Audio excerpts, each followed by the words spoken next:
Assalamualaikum warahmatullahi ta'ala wabarakatuh. Kabajamtootaaf jaalatamtoota hordoftoota kiyya. Ashama akkam jirtu nagaa fayyaa keessanii isiniin jira. Alhamdulillah anis nagaa kiyya. Har'a waa'ee Facebook har'a qabxiilee sadan tokko kan viidiyoo kana keessatti waliin hubannu ni ta'a jechuudha. Kana jechuunis Facebook keenya akkamitti akka jabeeffachuuf waan akkam hiriyoota keenya irraa argachuu akka qabnu akkasumas immoo Facebook keenya irratti maal akkam gochuu yookaan maal hojjechuu akka qabnu qabxiilee garagaraa yookaan immoo maal raawwachuu kan qabnu kana keessatti kan dubbannu ni ta'a jechuudha. Kana dura akkuma kanaan dura jechuudha beeksisi kiyya kan hordofni walitti deebinu ni ta'a. Kana jechuunis hiriyoonni kiyya kanneen ammaan dura carraana argachuu hin argatin jechuudha. Carraana hordofuu kan hin argatin yoo jiraatan haala kamiin akka ittiin hordofanuuf beeksisa kan hin taasisu ta'a jechuudha. Isin kanneen hordofaa jirtan hangasumatti turtii gaariin isiniin jedha. Jalqaba YouTube irraa haa eegallu jechuudha. YouTube irra eegseentaniin booda YouTube kee kanneen waan garagaraan irratti maxxansu argachuuf Jaafar Kamaal jettanii haala as gubbaatti isinitti mul'atuun sarchi gootan jechuudha. Jaafar Kamaal kana maqaa afaan Oromoo kana fayyadamuudhaan jechuudha.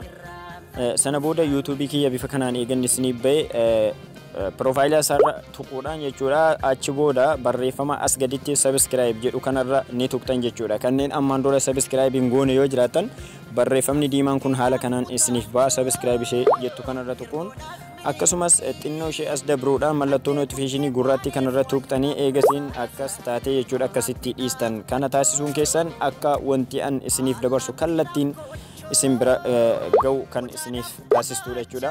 Inni biraan Facebook ya namni ammaan dura follow goone akkamitti akka itti follow gootan isin agarsiisuuf jalqaba Facebook keessan irra ni seentanii namni viidiyoo kiyya daawwattan viidiyoo Jaafar Kamaal Facebook Jaafar Kamaal jedhu jalattuu ni argattan. Maqaan kiyya sanuma maqaa kiyya sana fayyadamuudhaan yeroodhuma sana Facebook kiyya irra ni seentan jechuudha.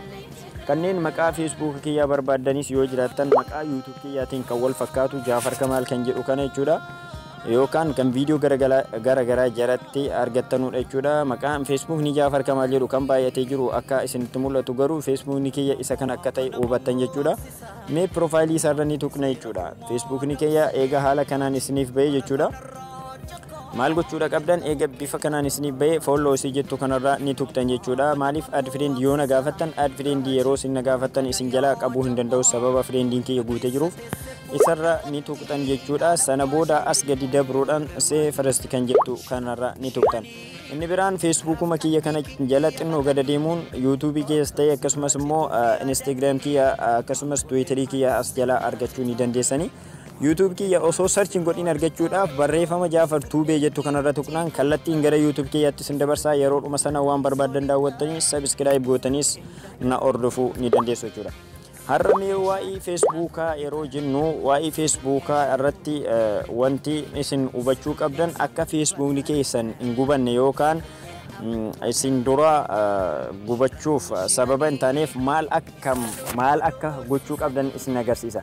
Inni jalqabaa Facebook keessan Facebook yookaan akkaawuntii keessan akkaawuntii jabaa taasisuuf jalqabamee fakkeenyaaf hiriyaa keessan keessaa nam tokko pook ni gootan jechuudha. Pook jettu baay'ee deeggarsa taate sababa yookaan akkaawuntii keenya jabeessuuf kan sababa taatudha. Mee nama fakkeenyaaf hiriyaa koo tokko pook gochuu fi eessa akkamitti akka pookee sana argadhu isin agarsiisuu fi jalqaba Shamsuu Huseen kanarra mee fakkeenyumaaf kanuma karaarra jiru jechuudha. Isarra haseenu sana booda amma networking kiyya seeraan dalagutti obsaan na eeggattan jechuudha. Eega profaayilii nama filattan tokkorra seentanii jechuudha. Pookee sana profaayilii sana jala adeemuudhaan kan argattanu ta'a jechuudha. Obsaan na eeggadhaadha. Dhiifama. Obsaan na eeggadhaan isiniin jechuudha. Maaliif networking kiyya waan hin hojjenneef mi'a fakkeenyaa fi ishee kanarra sabboontuu kanarra mi'a tuquu fakkeenyaaf. Sana booda networking kiyya hin hojjenne yoo networking hin hojjetin baay'isee kan isin agarsiisne ta'a jechuudha. Garuu sana booda tuqaa sadan kanarra tuqxanii sana booda filannoo hedduutis ni ba'a yeroo networking kiyya dalage kan isin agarsiisu ta'a. Mee networking kiyya dalagsiisee kan walitti deebinu ta'a jechuudha.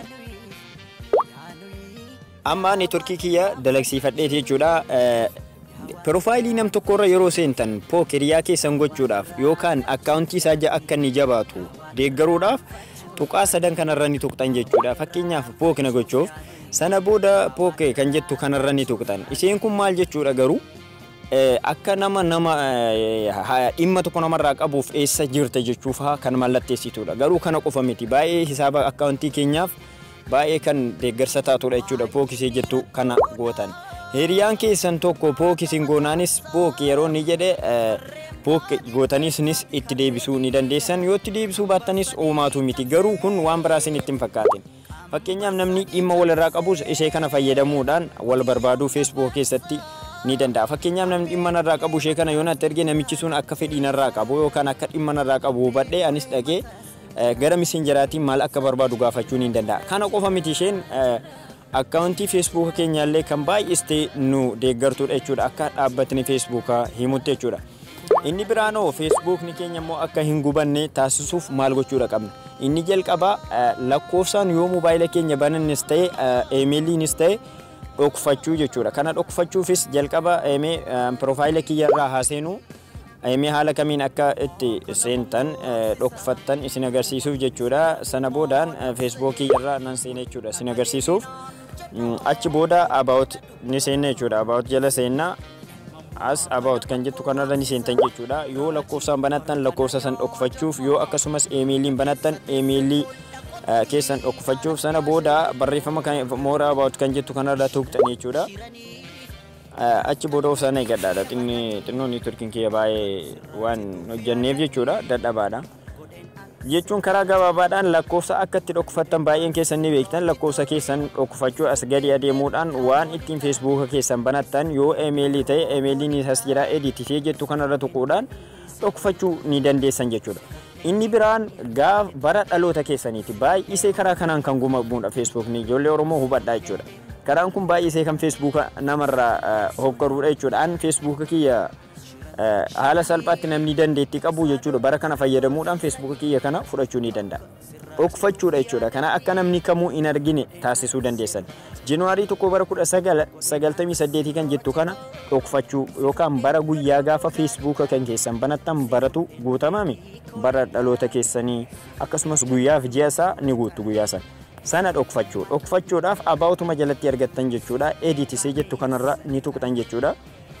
Sana booda eega edit irra tuqxaniin booda ofsaan eeggadhaadha waan nuuf ba'u walumaan kan ilaallu ta'a jechuudha. Baay'istee jechuudha karaa salphaadha isheen Facebook gubuudhaaf. Kana jechuun paaswordii tokko si'a 6 haa ta'u si'a 7 yookaan si'a 5 haa ta'u dogongora yeroon itti naqe booda fakkeenyaaf isin lakkoofsaan banatta. Lakkoofsa keessan kooppi godhadheetiin bakka Facebook irra seenee kooppi godhee ammas lakkoofsuma sana kooppi godhee bakka paaswordii irratti kooppi godhee jechuudha. Yeroo 6 naqetti jechuudha. Ifama sirrii haalan taaniin yoon itti naqete yookaan itti geeshite sana booda filannoon fida. Bara dhaloota keetii sirreessii guuteedha. Bara dhaloota keessanii kana asirraa hubatee jechuudha namni beeku deemee achitti sirreessee yoo guute salphaatti Facebook keessanirra seenuu kan danda'udha. Kana dhokfachuuf asirra ni tuqxan jechuudha. Mallattoo asitti isinitti mul'attu kanarra ni tuqxan jechuudha. Sana booda as gadi tuqxan jechuudha. Barreeffama kana akka of qofa akka isin online isheettu kana ni argitan jechuudha. Online ishee jettu kanarra tuqxanii dhokfachuu dandeessan jechuudha. Inni biraan bara dhalootaa isaa 1998 jedhu kanas dhokfachuudhaaf achumarran tuqa jechuudha. Walii galaan lakkoofsa keessan karaa gabaabaan jechuudha. Ammas asirra ni tuqxan jechuudha.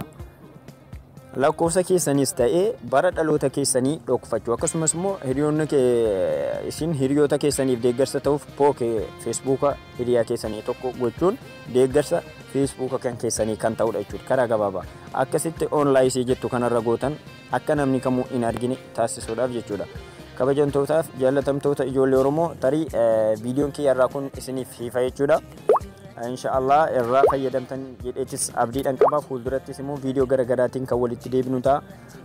Pook wal gochuun wal deeggaraadha. Akka isheen isiniif baay'attuun akka akkaawuntii keessanillee kan isiniif jabaatu ta'a jechuudha.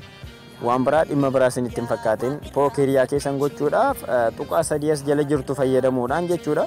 Pook waan jettutti isiniif ba'an amma naaf hin ba'u maaliif Facebook irra waan hin jiruuf tuqaa 3 kanarra tuqxanii jechuudha.